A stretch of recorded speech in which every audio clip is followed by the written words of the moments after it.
जाओ Ming parallel world में ट्रांसमिग्रेट हुआ था। उसने सोचा था बस जगह बदली है, अब नॉर्मल लाइफ गुजरेगी।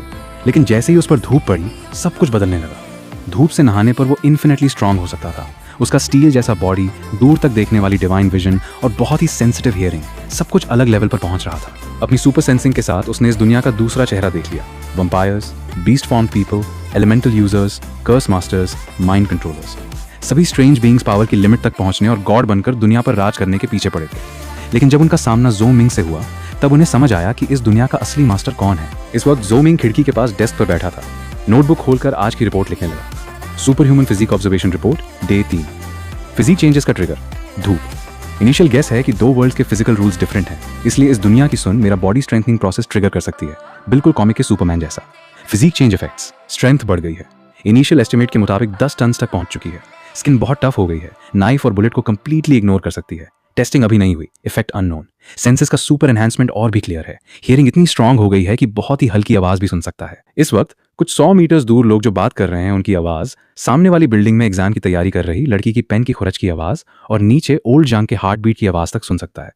इसके अलावा हियरिंग का रेंज भी बढ़ गया है, कुछ अल्ट्रासाउंड और इंफ्रासाउंड भी सुन सकता है। साथ ही वोकल कॉर्ड्स भी स्ट्रेंथन हो गए हैं, इसलिए इंफ्रासाउंड और अल्ट्रासाउंड निकाल सकता है। आज साउंड वेव एबिलिटी का यूज करके एक अच्छे बुजुर्ग के किडनी स्टोन का पता लगाया और साउंड रेजोनेंस से उसे तोड़ दिया। ये एबिलिटी का एक अच्छा टेस्ट था। विजन और ज्यादा स्पेक्टेकुलर हो गई है।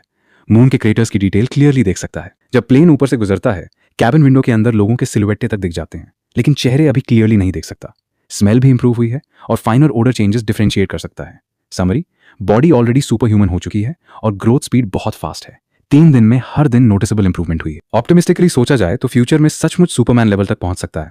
अगले प्लान्स, हर दिन मैक्सिमम धूप लेना, बॉडी को स्ट्रेंथन रखना, डेली ऑब्जर्वेशन और रिकॉर्ड्स मेंटेन करना, बॉडी के सभी एस्पेक्ट्स पर प्रॉपर ट्रेनिंग करना, ताकि कंट्रोल बिल्कुल प्रिसाइज हो सके। ज़ो मिंग ने ध्यान से सोचा और कंफर्म किया कि कुछ मिस नहीं हुआ, तब नोटबुक बंद कर दी। उन 3 दिनों में जो हुआ था, उस पर उससे सपना सा लग रहा था। 3 दिन पहले वो इस दुनिया में आया था। ये दुनिया उसकी पुरानी दुनिया से काफी मिलती जुलती थी, बस काफी हिस्टोरिकल इवेंट्स अलग हो गए थे। दोनों वर्ल्ड्स का ज्योग्राफी सेम लग रहा था, कम से कम उसे अब तक कोई डिफरेंस नजर नहीं आया था। लेकिन इस जमीन पर एक एम्पायर बना हुआ था जिसका नाम था शिन हन। इस एम्पायर की फाउंडेशन उसके पिछले जन्म के हिसाब से लगभग 1500 साल पहले रखी गई थी। ऑफ कोर्स शिन हन कैलेंडर को AD/CE नहीं मानता था, यहाँ इंपीरियल एरा काउंट होता था।